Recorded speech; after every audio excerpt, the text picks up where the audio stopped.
What's up, everybody? This is Jen K with Word on the Beat. I am here on location in Bremerton at Boomhouse Studios. I am with the talented, the amazing, the incredible Jinx, owner, producer, and engineer of Boomhouse Studios. How you been? I've been good, man. Just kind of doing some of everything, you know what I'm saying? Word is, Jinx do everything. I even do hair on Sunday, so it's good. Yeah, oh, and barber. Yeah. Okay, are you rapper too? I do everything. You do everything? I do everything. I detail cars, make music, whatever it is. Yeah, it's good. It's good to have you here, though, for real. Yeah, it's good. Oh my goodness, that's great. I'm going to be hitting you up for, not a haircut, actually. That's yeah. Make it easy in the morning. It's good. So, Jinx, tell us how Boomhouse was created. Well, I started out as Jinx Productions a long time ago, like 2008, 2009, because I was producing a lot, like beats and stuff for artists around here in Bremerton area, and then I slowly started like transitioning to more recording, because I used to rap and stuff on my stuff. And artists started to hear how I sounded. They're like, hey, I want to sound like that too. You know what I'm saying? So I just slowly started transitioning over to more like client-based stuff, like having people in recording. And then I figured I just couldn't be Jinx Productions anymore because it sounded too like, I don't know, it just didn't sound right to me. I wanted something that people heard and they're like, oh, I can go record there. Mm-hmm. So hence Boomhouse Studios. It didn't take long for the name. Like it was, I kind of sat there one night off a glass of whiskey, you know what I'm saying, and figured it out. So it was around 2012. Okay. So, yeah. And why Bremerton? I'm here originally. I'm from Texas, the greatest state in our nation. No, I'm from Texas, but I came up here because I was in the military, just like a lot of people, and so I was on submarines out there at Banger sub base, and had the music thing going, and decided to stick around. It's home away from home, but as you know, you go somewhere else for a long amount of time, you get comfortable there. You know what I'm saying? Yeah. But yeah, Texas is still home because I like Whataburger. I like steak. I like Whataburger. I like all the good food. But yeah. I've been here off and on since 2002. Okay. Yeah. What got you into producing? When did you decide you were good at making beats? Any of my military people know that you have a lot of dead time when you're deployed, mm-hmm. or when you're, for me, being out at sea. You have a lot of dead time because regardless of what people think, action is action, but no action, there's really nothing going on. Like, it's pretty dead out there. Shout out to your tax dollars. But you have a lot of like free time, and so a buddy of mine, my guy Ray, he's from Chicago, one of the first guys I met when I was in the military. He kind of put me onto it because I used to rap a lot back then, but he kind of introduced me to like making beats and stuff. He had this old keyboard in Sonic something, I can't remember what it was, but he was like, yeah man, they make it in like a small format, you know, you can go to the store and get one now. They make it small with the key with the little pads on it. I was like, for real? So I ended up buying one, and this is to really date myself, this is like 1998 when this happened. So it was an Ensoniq ASRX. I still remember. It's a black sampler. Somebody watching this is gonna know what it is. Black sampler with like 16 pads on it, and it's just like an old MPC, a Kai MPC. You know, with the pads on it. Same thing. Put samples on it, chop them up, play drums. But doing that with that free time, I picked it up really, really fast. Mm-hmm. And like like when we call it just being underway, but when you're on a ship or when you're wherever you are, there's a lot of noise, so you can't record like vocals because you just have machinery running all the time. But as far as like making production, you can do it easy with headphones and stuff like that. So yeah, that's really it. And once I learned how to do it, it was like, it was over. Yeah, it just clicked. You know what I'm saying? Nice. So yeah, it's dope. So a natural talent you were able to unlock. That's awesome. Yeah. Well, what got you into recording other people? That started like as more of a natural skill than like actually doing production, you know, or doing the beats and stuff, because I just naturally like it. The more you do it, like where you find out what your natural talents are. I have a good ear for like good music, you know what I'm saying? Okay. But then I also have a good ear for bad music too, which is why a lot of people come here, because I'm just gonna tell you it's trash. But it just started because, like I said, I was recording my own stuff, and it sounded pretty decent. You know what I'm saying? But back then, the technology wasn't it wasn't great. You know what I'm saying? To really record yourself and do everything yourself, because the tools were limited. So it just ended up getting mad that you had to do 50 takes and then do 50 edits. It was just a whole lot of stuff. Whereas now things are way more streamlined. But really, it was one particular artist out here, 2008ish, 2007, 2008ish. He go by Young and C, right? Some people on this thing have heard of him. Okay. He doesn't really rap no more, but back then he was dope. As a matter of fact, shouts out to my guy Heyday. He shot his very first video out here, Young and C's first video out here, back in like 2009 or something. Oh wow. Yeah, it's been a long time. But really him, because he had really raw, really good like vocal talent, and that told me right there that if you have a good vocal, you have decent production, you can make really good music. You know what I'm saying? So yeah. Now engineering is a little bit different, mixing and mastering, and you also do that. Did that just kind of fall hand in hand with it, or is that something you learned separately as well? Pretty much. It didn't at first. I was sending artists to get their stuff like mastered somewhere, mixed and mastered somewhere else, because I didn't want my name attached to something that was trash. You know what I'm saying? Like I don't want them to plan it for other people, and they're like, damn man, he let you leave with that. You know what I'm saying? It'd be all bad. So I learned it over time, and I started helping artists release the music a certain way, I used to print CDs and the little jewel cases and all. I used to do like one-stop shopping once upon a time. You know what I'm saying? For real. So, but yeah, I don't think that it's difficult now for me. It's more like it's more a customer service thing. You know, people come with different attitudes, different moods, different everything. It's cool. I can do a lot of like this stuff like blindfolded, but it definitely it's different. Anybody who does it knows that they wish they could just mix and master and not be a recording engineer. You know, because most people they don't like dealing with people. Most people would rather be like, yeah, just send me the music, you know what I'm saying, and I'll send it back to you. So yeah. Okay. Yeah. So you've been mentioning a couple of times trash music and stuff. So obviously music is subjective. Not everyone's gonna like certain things. I know I personally don't like the emo scream music. I can't do the screaming. A couple of those. Yeah. Do you? Yeah. You record different genres. Yeah. How do you handle that? I feel like that would be a lot of different skill sets you would have to use for different genres. It is, and it's not hard. I think if you understand people, you understand their points of view, like on their music. You know what I'm saying? Like just sit down and talking to somebody. I can know how serious someone is about their music within the first 2 minutes of me talking to them. You know what I'm saying? Okay. Because it's and that's really what matters. Like if you're serious about your music, I'm gonna take your music that much more serious.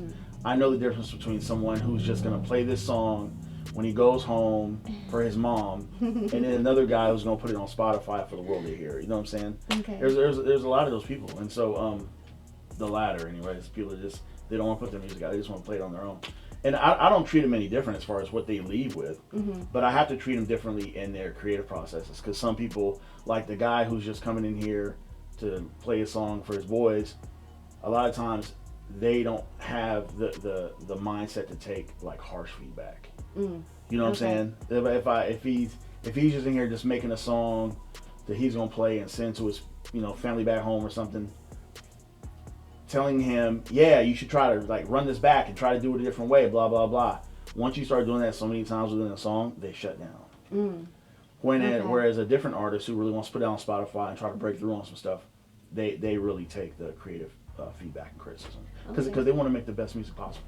Now, I think that's one thing that sets you apart, Jinx, is you do give feedback to your artists that you record with. I know other producers that don't, or other engineers I should say, that just don't do that, and they'll let this artist keep recording who isn't great, maybe could be, or maybe they're just completely not great and no chance of no potential there at all. Yeah.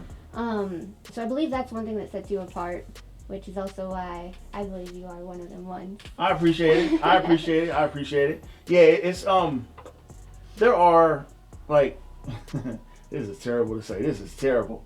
There are clients that I treat like a check. You know what I'm saying? Because no matter what I tell them or what information I try to give them, it just goes in one ear and out the other because they're already set on how they want their music to sound, and they believe that they're gonna break through or attract more fans with this music. You know what I'm saying? And I understand that because, like you said before, right? There's a pool for everybody, right? The pool's big. Everybody got a section, but a lot of artists are still really into breaking into terrestrial radio, like FM stations and stuff like that. Okay. And you can't just have any type of music going in through there. Like, it has to sound pop, commercial. It has to sound a certain way. You know what I'm saying? Yeah. You have to have some singing and some rapping. You can't be rapping through the whole song about stuff that people really can't identify with. So, but yeah, no, I try to give people not the. I'm not like Simon Cowell with the V-neck, but I will tell you, like, this is it right here. You know what I'm saying? This is it right here. And I will tell you too, like, hey, try this out. Try this, and maybe this might work. Because I'm old, but I still got some bars in me. You know what I'm saying? So it's just just trying to give people feedback, help if they need it, and then just being sure they leave with something that sounds really good. Got it. Now, how do you get the word out about Boomhouse Studios? How do people know to come here? Because you're in the boonies. I mean, this is out in the States. We still ride horses in Bremerton. That's what she's saying. No, so I use a lot of Facebook market or Facebook campaigns. Okay. Instagram campaigns. Word of mouth is probably like my biggest thing, just because I am out here, and it's hard. You know what I'm saying? Like, doing a Facebook or an Instagram campaign for the 45,000 people I have in Bremerton, it doesn't really work. You know what I'm saying? Like, I have clients that are from the city, it's fine. But then trying to do it across the bridge, because to be honest, out here we know that we have to have customers coming, across the Narrows Bridge to stay alive.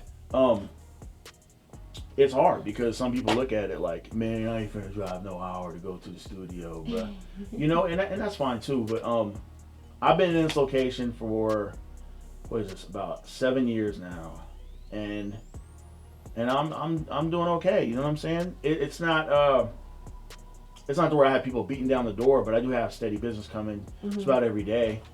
People trying to work on music and have the best sound possible, but just like any other business owner, like, you have to promote, and hopefully, like, word of mouth travels in good ways about your business. Yeah. Well, I believe it has, because I'm here, and I found out about you through one artist, specifically. Yeah. And I'm not going to name names because that's your business of who you work with. Yeah. So, word of mouth is definitely there for you. Yeah, I appreciate it. I do all right. out here. You know what I'm saying? I ain't trying to treat nobody crazy. But lax atmosphere, you know what I'm saying? I am trying to get into no craziness, and it's just cool out here. And like, a lot of artists, they will just come to Bremerton because it's out the way. Yeah, and that's nice too, because everybody knows where all the studios are in Tacoma and Seattle, so it is nice that you are out here. Anyway. Ducked off, man. We ride horses out here, bro. We got horse and carriage. They got Uber in Seattle with electric cars. We got horse and buggies out here in Bremerton, man. It's going down. Yeah. What are your studio hours? I am only closed on Mondays through the week, like Monday or Tuesday through Friday. It's kind of like 6 p.m. to whenever. I usually go till like 2 a.m.-ish, and then or Friday up until Friday. Then Friday, Saturday, Sunday, it's till whenever, till the sun comes up if need be. I really don't have set hours for them. But then Monday I'm closed just because I need a break. Everybody needs a break, man. Your mental health day. That's it, man. You gotta have one, at least one. So yeah. Awesome. So you kind of start at 6 p.m. You do have other businesses around you. Is that kind of why you stick to more? Yeah, during the after? weekday, yeah, I have I'm in this business complex I'm in. The person that's over here, they really don't care. But then I have a nail salon, a Korean nail salon behind me, and they don't like me bumping, too loud at 3 o'clock in the afternoon because that's when most of their customers are there. So I just try to be respectful, you know what I'm saying? But it doesn't hurt my hours anyway, just because most people are working musicians, right? And they don't get off till 5 anyway. Go home, take a shower, get some eat, and then come to the studio. So Yeah. 6 o'clock is for years has been working perfect for me. Awesome, that's so great. Yeah. I love that. Yeah. So Jinx, tell people where they can find you at. How can they contact you for beats, for recording sessions? Where can we find you? Use pigeons, clap like Mike Tyson. I'm just playing. No, signals. yeah, for real. So no, I'm everywhere. So really, if you type in Boomhouse Studios anywhere, I'll pop up. Unless somebody's bootlegging from India or something. Don't believe that. Look for the logo, Boomhouse Studios. But yeah, I'm everywhere. Instagram, Facebook, TikTok, Snap. I'm everywhere. You know what I'm saying? Google, everywhere. I recently just jumped on Apple Business. I didn't know there was an Apple Business site. I recently jumped on there too. So. Oh, I didn't know that either. Yeah. Do you have a website where people can find your beats, or is that specific? No. Oh no, you ain't gonna get me. Oh no. You're not on YouTube? No, I am not putting out YouTube beats. Oh no. I do have a BeatStars page. If you just type in Boomhouse Studios on BeatStars, it'll pop up. But it's not very populated, just because I don't post there that often. Like my production now has just been kind of limited, just because of the creative process that I have to use while I'm recording other people. Okay. You gotta think, like, I do so many different genres in a day. By the time I get done, I'm telling you, Jen, like, the last thing I want to do is music. I'll be going home, man, Netflix, you know what I'm saying? I'm kicking it. So yeah, after 6, 7 hours, 8 hours in the studio, like Saturday I'll be in here. I have a 10-hour session on Saturday. So my beats, normally, to be honest, I do my beats on Mondays because I'm not here. I have a home studio too, so I just do it there. I get up in my little SpongeBob pajamas, cup of coffee, you feel me, and start knocking them joints out. But any artist looking for production, they can find me. I always post snippets of beats on my Boomhouse Studios Instagram page or my Facebook page. So yeah, easy. Awesome. Well, guys, go check him out, Boomhouse Studios. Follow, like, share everything. Hit him up for recording, mixing and mastering. What else do you do? Auto detailing, hair, shoe shine, and banjos at weddings. Do all that. Harmonica too, everything. There you go. Hit up Jinx for whatever you need. Go follow Word on the Beat at Word on the Beat 1 on all social media. Guys, this has been one of them ones at Boomhouse Studios in Bremerton with the talented, hardworking Jinx. Thank you so much. Appreciate you, for real.